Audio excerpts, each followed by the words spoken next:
बोले सकट महाराज की जय। सकट व्रत कथा में पूजन के बाद सकट व्रत कथा सुननी बहुत आवश्यक होती है। तो जब सुनिए तो आप हाथ में तिल ले लीजिए। जब कथा पूरी हो जाए तो तिल गणेश भगवान पे चढ़ा दीजिए। तो कथा शुरू करती हूँ। एक पंडित पंडिताइन थे, वो बहुत गरीब थे। उनका एक लड़का था और एक लड़की थी। दोनों बच्चे बड़े हो गए तो पंडित ने लड़के की शादी कर दी और लड़की की भी शादी कर दी। अब उनकी बहू मायके में थी और बिटिया को ससुराल भेजना था।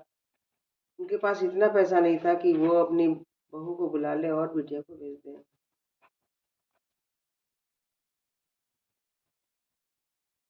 तो उन्होंने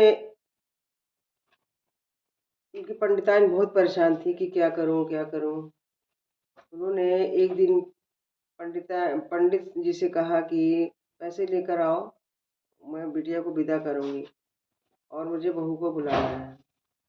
पंडित ने कहा क्या करूं, कहाँ से लाऊं, चोरी करूं क्या, मेरे पास पैसा नहीं है, मैं कहाँ से लाऊं। पंडिताइन ने कहा हाँ चोरी करो। पंडित ने कहा ठीक है। पंडित जी चोरी करने निकल गए। चलते चलते एक राजा के महल के पास पहुंच गए। रात हो गई, सब सो गए। पंडित जी सोच रहे अब क्या करूं क्या करूं, कभी मैंने चोरी की नहीं है तो मैं कैसे चोरी करूं। पंडित ने सोचा चलो सींध काटते हैं। तो उन्होंने क्या किया, महल के पीछे पीछे साइड से दीवार काट करके वो घुस गए, घर के अंदर घुस गए। उन्होंने वहां देखा कि सब लोग सो गए और सब जगह तिल गुड़ रखा है, शकरकंद रखी है, लड्डू वगैरह सब कुछ रखा है, पैसा रुपए बहुत कुछ, सारा सामान भरा पड़ा है, सोना चांदी सब रखा हुआ है। मगर पंडित जी के हिम्मत नहीं पड़ी। उन्होंने कहा मैं क्या करूं, कैसे उठाऊं, मेरी हिम्मत नहीं पड़ रही है, मैंने कभी चोरी की नहीं इसलिए मैं चोरी नहीं कर सकता। अब वो वहां पे एक जगह बैठ गए चुपचाप। बोले कि अब क्या करूं, मैं कुछ नहीं कर पाऊंगा, चोरी मेरे बस की नहीं है। बस वो उन्होंने क्या कहा, सोच रहे बस यही कहते जाए कि तिल छुए तो पाप, गुड़ छुए तो पाप, तिल छुए पाप, गुड़ छुए पाप, बस यही कहते रहे, बार बार करें कहते जाए। और बैठे बैठे यही बोल रहे थे। तब राजा रानी सब घर में सो रहे थे। उन्होंने सुना कोई आया हुआ, कि किसकी आवाज़ आ रही है। तो रानी को बताया। रानी ने राजा से कहा आवाज़ तो आ रही। उन्होंने सुनकर करके देखा पूरे घर में। कमरे में गए तो वहाँ देखा कि एक पंडित बैठा हुआ है, सिकुड़ा हुआ बैठा हुआ है, डरा हुआ। तो राजा ने पूछा तुम क्यों आए, क्या बात है, चोर है चोर है। तो पंडित जी ने बोले कि नहीं मैं चोर नहीं हूँ, मैं एक पंडित हूँ, मैं बहुत गरीब हूँ, मेरे पास बिल्कुल पैसा नहीं है, खाने पीने की भी बहुत दिक्कत है। तो मेरी मेरी पंडिताइन ने मुझसे कहा पैसा लेकर के आओ, क्योंकि मेरी बिटिया घर पे शादी की, उसके बाद विदा करने के लिए एक पैसा नहीं कि मैं उसकी विदा कर सकूं। तो मैं क्या करूं, मैं इसलिए चोरी करने के लिए निकला हूँ। मेरी पंडिताइन ने मुझे ज़बरदस्ती भेजा है, चोरी करके लाओ, कहीं से लाओ, पैसा लाओ, बस इन बिटिया को भेजना है, बहू को मैके से बुलाना है। तो मैं इसलिए आया हूँ, मैं क्या करूँ, मेरी समझ नहीं आ रहा। तो राजा ने कहा कि क्या मतलब तुम्हारे पास इतना पैसा नहीं है। उन्होंने कहा नहीं मेरे पास नहीं, तभी मैं चोरी करने आया हूँ, ज़बरदस्ती मुझे भेजा गया है, कभी चोरी नहीं की तो मैं, मेरी हिम्मत नहीं कि मैं चोरी कर सकूं।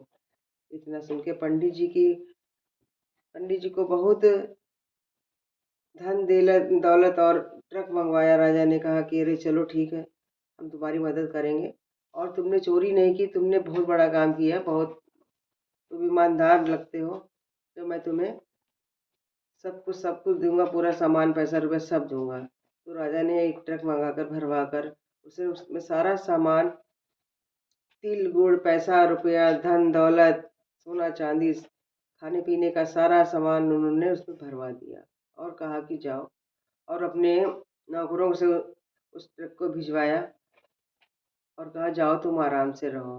पंडित जी ट्रक को लेकर चल दिए। चलते चलते ट्रक इतना भरा हुआ था कि एक जगह पे वो एक गड्ढे में अटक गया।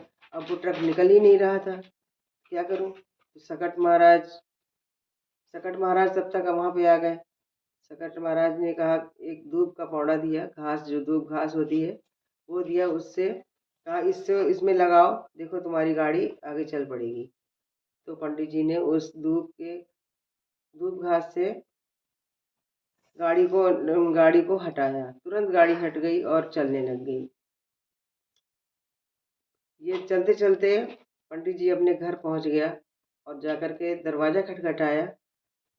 पंडित पंडिताइन ने देखा और देख करके दंग रह गई, बहुत खुश हुई।